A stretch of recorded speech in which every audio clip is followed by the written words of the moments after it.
যে হরিদাস চন্দ্র তরুণী দাস নামে যাকে আজকে আদালতে আনা হয়েছে, সে ঢাকা জেলায় একটি মামলায় গ্রেফতার হওয়ার পর ময়মনসিংহের আদালত, ময়মনসিংহের ফুলবাড়িয়া থানা পুলিশ জানতে পেরে যে তার বিরুদ্ধে কোতোয়ালি থানা সিআর মামলা নাম্বার 1491/2012 সন ধারা এনআ অ্যাক্টের 138 ধারা এই মোকদ্দমাটি পরবর্তীতে দায়রা মামলা হিসাবে 3218/2023 বিচার কার্য সমাপ্ত হয় এবং তার বিরুদ্ধে রায় হয়। সে রায়ে কালার এক্সপার্ট এবং ডার্ক স্যাপ সমৃদ্ধ অরিক্স অ্যাডভান্স ডিটারজেন্ট পাউডার আপনার লন্ড্রি এক্সপার্ট। এই মামলায় সে পলাতক থাকায় ওই যে মামলায় তাকে ঢাকা থেকে গ্রেফতার করা হয়েছিল সেই মামলা থেকে প্রথম আনা হয় কোতোয়ালি সিআর মামলা নাম্বার, একটা সিআর মামলায়, সেখান থেকে আনা এই বর্তমান এই সাজা পরোয়ানা মূলে তাকে এই মামলায় গ্রেফতার দেখিয়ে সাজা প্রাপ্ত আসামি হিসাবে তাকে জেল হাজতে প্রেরণ করা হয়। এবং এই এনআ অ্যাক্টের মামলার সহ আমি বিশ্বস্ত সূত্রে জানতে পারছি যে এই হরিদাস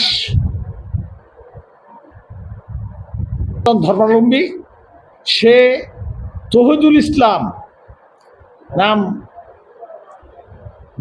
ধারণ করে না, সে মুসলিম হয়ে তৌহিদুল ইসলাম নাম প্রকাশ হয় এবং সে ফুলবাড়িয়াতে মুসলিম পরিবারে বিবাহ করে, সেখানে বাড়িঘর করে এবং আরও বোধহয় তার বিরুদ্ধে দুই চারটি মামলা আছে বলে আমি পরস্পর জানতে পারছি। তবে ইতিমধ্যেই আমি দেখতে পেয়েছি যে 420/406 এবং এনআ অ্যাক্টের আরও বোধহয় দুইটা মামলা আদালত দায়ের হয়েছে। এই হরিদাস আজকে আদালতে তাকে জিজ্ঞেস করে, নাম ঠিকানা জিজ্ঞেস করে হলে সে আদালতে একবার নিজেকে একভাবে কথা বলতে থাকে।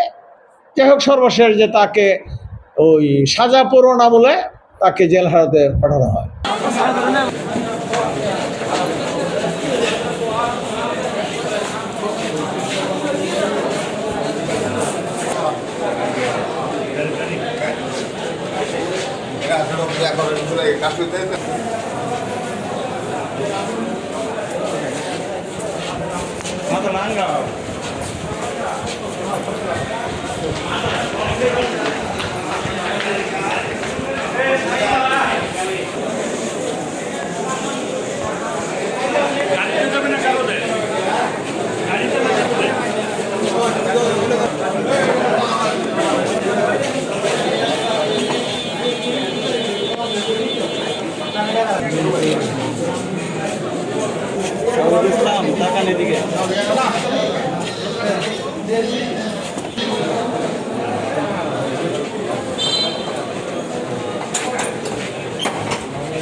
এই আবার সামনে আমরা আসলে আমরা তো ডিস্টার্ব হলো বিরাট,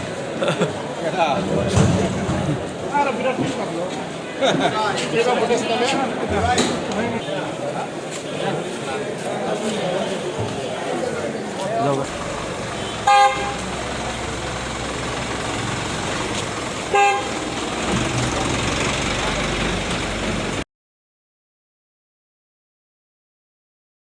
কালার এক্সপার্ট এবং ডার্ক স্যাপ সমৃদ্ধ অরিক্স অ্যাডভান্স ডিটারজেন্ট পাউডার আপনার লন্ড্রি এক্সপার্ট।